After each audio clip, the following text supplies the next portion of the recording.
Welcome, investigator. Evil is on the rise. Crime is escalating. Our mission is to eliminate the crime by exposing evil, examine why it manifests, and highlight the brave souls that confront it every day. Join us as we work together to bring justice to every victim. Welcome to All Things Crime. Here's your host, Jared Bradley. As much as I'd like to say that officers, when they, get dressed for shift, think about, this could be the day. Like I need, I think in some ways you don't think that way, and not out of ignorance, because you don't do things without fear. You do it in spite of the fear. And so I know personally, I'm just a believer in energy. I think energy is what really kind of keeps this world moving. And so I think that if you feed negative, you're giving energy to the negative. I think if you think positive, you can give energy to the positive. So, um, I don't think that officers give a lot of thought. I think it's a little bit of that acknowledgement that, yeah, this could be it. And so I think they, make sure to, hug and kiss their loved ones before they leave for shift, knowing that in the back of their head. But I also think it's turning a blind eye. And that's part of just that mentality that you have to have. You have to go out there, and if you go out there with any sense of fear, then I think you're bringing that to you versus, Oh yeah, I 100% agree with you. You know, there's definite benefits of having a positive energy and outlook to your life because that's what you attract. But yes, my point is, and I think we've hit it. But the bottom line is, I think every officer understands that their job is inherently dangerous, and therefore, to completely put aside all of the dangers, especially in today's society, where you're putting that aside in order to compensate for their childhood, in order to get back at somebody that bullied them. That's just kind of my point, is that it's ridiculous to compare, to say that those two balance out each other, because they don't. And, the officers have to have a higher purpose and a higher calling in their minds in order to put that uniform on. Because if it was just to get back at some kids that bullied them in grade school, you would never do it. And so that's, I'm kind of belaboring this, but it's just one of those things that I see these comments over and over again that, and in many ways, they just make me laugh, because I know enough folks like you and Cloyd and others that, do make law enforcement a career. And there's not one of you that would just go, "Oh yeah, man, I finally got back at those guys." yeah, and right, and that's it. I mean, you don't, I don't know why people think that we um, we essentially get off on the power trip of it. It's not, Um, I don't know any officer that, has ever said, "Oh yeah, I showed them." I agree with you. Yeah. Like, um, you go through way too much, and not even like you as, the individual. You see your friends go through so much, you lose friends, right? I just sadly, obviously, I went through this incident myself. I have an academy classmate who was shot and killed in 2018 at a domestic. Obviously, I've lost people as recently as 3 years ago on our own department, that I was friends with. So it's like, you're not going, you know, if you're coming on this job to overcome like some childhood bullyism, like you don't, Yeah. Oh, the yeah, joke's it's on you. ridiculous. So, well, which kind of takes me into the next question that I had for you is, you know, again, kind of based on what we've been talking about. You said once the officers found you, you were kneeling down between those cars. I'm sure you were partially in shock, and but you were in 100% fight or flight mode, and which caused you to crouch down there, long enough that even knowing that those other officers had probably secured the scene, they're looking for you, and yet you still stayed down below those cars until they found you. And then after that, you had said, "F this, I'm done." And can't blame you, frankly. Just knowing that a round had hit you in the back and deflected off instead of boring down and paralyzing you potentially. I totally understand why you might have said, screw this, I'm done. There's no way I'm gonna go back to this job. But you did. Explain to me why you, as opposed to that moment where you said, F this, I'm done, to what flipped and made you decide to come back.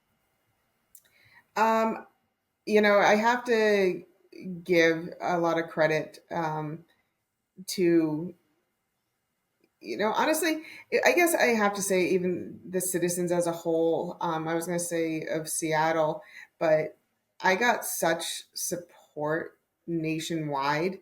Um, I had people from all over reaching out to me with cards and letters and I think emails to the department and such.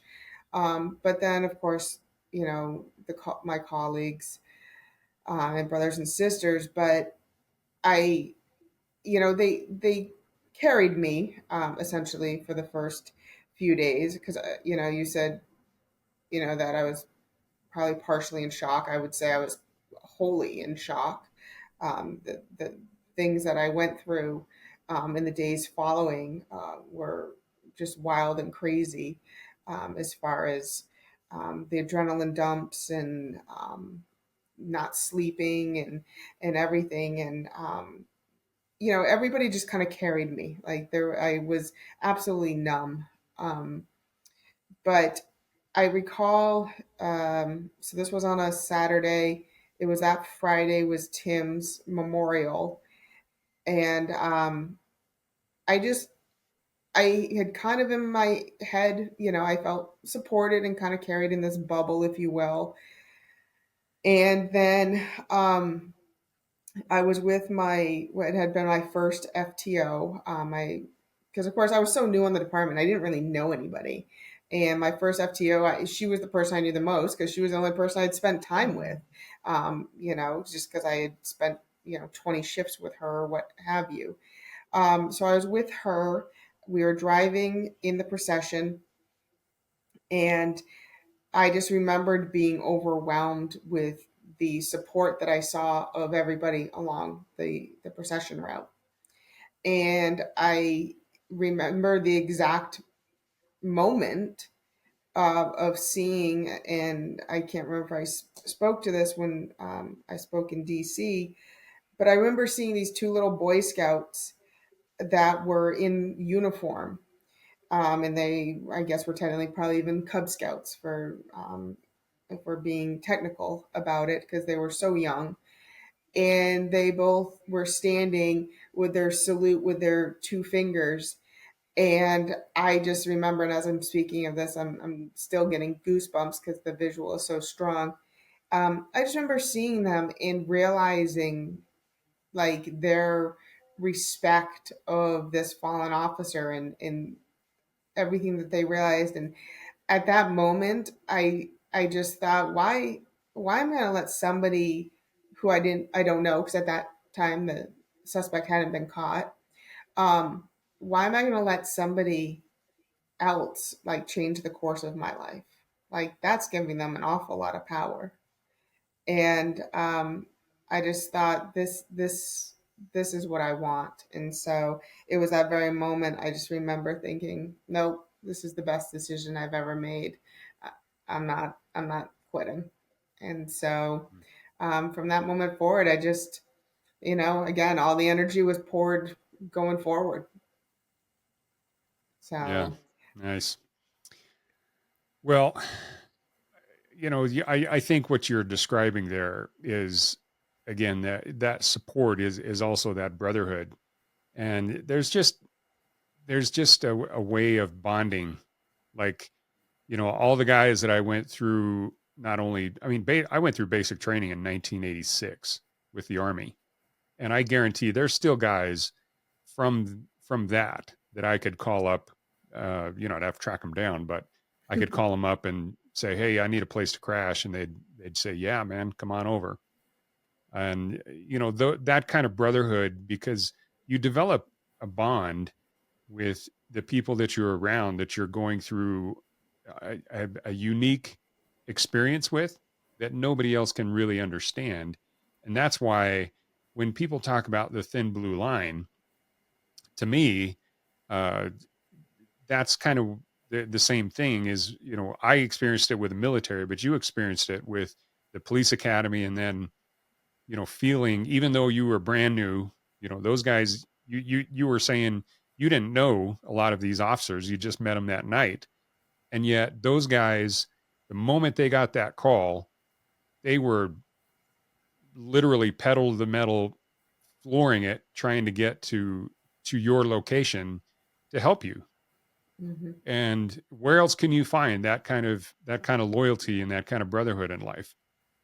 100%. And that's, and I agree with you that you can sit and try to explain that to somebody, but you can't, right? Like, I can't ever explain to somebody. And in my previous life to law enforcement, I was in the private sector. I did work, in an office environment. I do know what that's like. So I feel like I can speak to the comparisons. And there's something about that dynamic and that bond that you literally go running, um, to protect each other, and to know that, yeah, like I could, finally, throw my hands up and know that, like, okay, you guys got it from here, and that I will always be bonded, to those people that arrived that night. It's, um, I don't, I feel blessed to be a part of this thin blue line, because you aren't, it's true, you aren't ever alone. If you ever really need something, you're always going to have people who are willing to help you out. It's like you said, if you ever called up anybody from, what would that be, 40 years ago, from your basic training, hey, they'd give you at a very least the couch to sleep on, right? It's, Yeah. um, and not for nothing, but, and not to slam on it, but, you work at Microsoft for 30 years, like, you'd probably still seem awkward if you called up somebody you worked with initially and said, "Hey, can I sleep on your couch?" It's just not quite the same, right? Yeah. But it's a bond, and, a support system. I mean, they say brothers and sisters because it legit feels like that family, dirty laundry and all. Yeah. Well, again, that what you just described is why people become cops, and well, law enforcement in general, even first responders. I know there's a special brotherhood, um, in all the different first responder locations, and in the military as well. And short of that, it's pretty hard to find something that's really remotely close. And I think there's a lot of people that miss that nowadays, and it's unfortunate because everybody wants to belong to something special. And it's sad that the law enforcement community has been demonized to the point that people miss what that brotherhood is really about, and they miss what the entire profession is really about. And yeah, there's obvious dangers that we've been hearing about from you from the last little bit. And so yeah, there's potential, but there's also potential if you're a truck driver of getting creamed on the freeway. And so it's there's precautions that you take. And I know you guys learn it all the way, starting in the academy, all the way to all the experiences that you have now. But, everything about it is all about learning how to survive and how to thrive in whatever environment you're in. So it's just one of those where on occasion we have a rare circumstance that, again, we're able to hear a story like what you went through. And especially as a brand new rookie cop, to be able to go through something like that and, again, be able to recall it well enough that you can tell the story. And we can't tell you how much I appreciate you coming on and sharing that with me. Ever since I heard it when we were in DC together, I was like, holy cow, my audience has to hear that. But it's just absolutely amazing. But as much as I applaud you surviving that experience, I applaud you even more for sticking it out. And now my understanding is you are actually in the training academy training new recruits, correct? Yeah, it's funny how it's coming full circle, and I'm actually at uh, our criminal justice training commission for the state academy. I'm still working for Seattle, just on contract with them, and so I am literally teaching those same recruits, that I was 15 years ago. So it's I never, really gave it much thought that this is where I wanted my career to go or what have you. It's just I kind of followed the path and find myself there now, and I love it. I give such kudos to anybody who is in the academy at this point. And I started out this talk with you talking about 15 years ago. It was really hard to get into this profession because there was few positions for multiple applicants, et cetera, et cetera. And that's not the way it is now. Now it's kind of the other way. Like I said, Seattle has 400 openings and we can't get enough people in. But this is, of course, a state academy, so it's all jurisdictions and counties. But I give a lot of credit to all of these recruits who, at a time when law enforcement is not, they're vilified to a large extent, and yet these recruits still go through the process and have still come into this profession, knowing that they may very well lose friends just over the fact that they've decided to go with this profession, or regardless of any of the criticism. So I'm Mm-hmm. super proud of them just for even making it that far. So Oh, absolutely. And that's, frankly, that's one more reason that I do this podcast, is because I, I think the real story needs to get out there. It's not only do people need to understand what the investigative process is, which is one of the reasons I have Cloyd on so much. Cloyd Steiger, by the way, everybody that's listening or watching, detective. In fact, he was the lead detective, and that's when you two first met. Was that yes, night that uh, that that shooting happened? Um, and he talks about the investigative process, but I think it's equally important for folks like you to come on and say, despite a horrific night, you've had since then, you know, an infinite number of positive experiences being a police officer, and that's really what it's all about. Yeah, going in the military, a lot of guys go through hell. They go to war, they get deployed, and yet many of them stay in for 20 years. So it's kind of the same thing. It's like there's a reason beyond just certain small experiences, and I shouldn't say small, but you know, in time, when I'm talking about time factors, that entire experience lasted what, um, 20 seconds, 30 seconds, of yeah, actual most.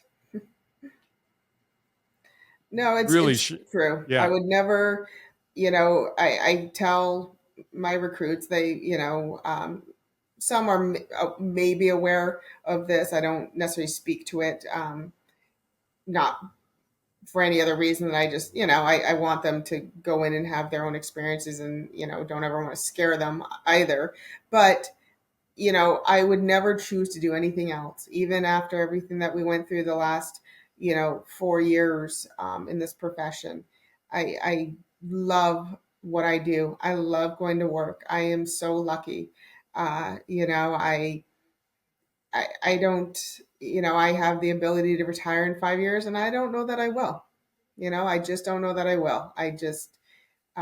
It's such an awesome um, profession to get into. And again, just to kind of keep giving back, and, I'll do my one little piece on this marble that we live on, and that's all I can hope to do. But for anybody who ever, questions about going into the profession, I couldn't, you know, endorse it more, and this is again coming from somebody who has no history. I mean, I had no idea what I was getting into, and I got quite lucky. So,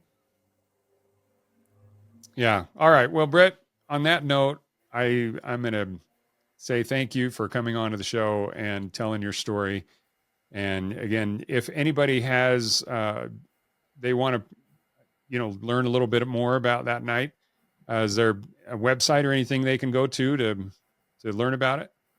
there isn't, I don't have any website or anything set up. I'm always willing to speak to people, on any level. There's a lot of people who have since gone through incidents and stuff, and they like to share, and I always like to hear from other people. So if anybody wants to reach out, I'm more than happy to give you my email address and have people reach out. I love hearing from people. I really do. This is, um, a lot of reasons I speak in, like I did in DC, and in Hmm. this helps my purpose. This helps my purpose of, it was a real struggle, a real mental struggle, to have survived that, when Tim, had two young children, a wife, and was killed. So part of my realizing, my life was spared that night, is to keep finding my purpose and to keep plunging forward. And a big part of that is to do this. So I highly encourage people to reach out to me, because it's all very Yeah. helpful, and part of my process of, still kind of going through all this. Oh, absolutely. And last thing is you got to talk about the memorials that you've put up. Oh, and the timing of that is epic. Yeah, so my big passion project is that when Tim did get killed, there was a memorial put up at the location where he was shot and killed, and it was a beautiful memorial, big granite badge, and it just had his badge number etched on it.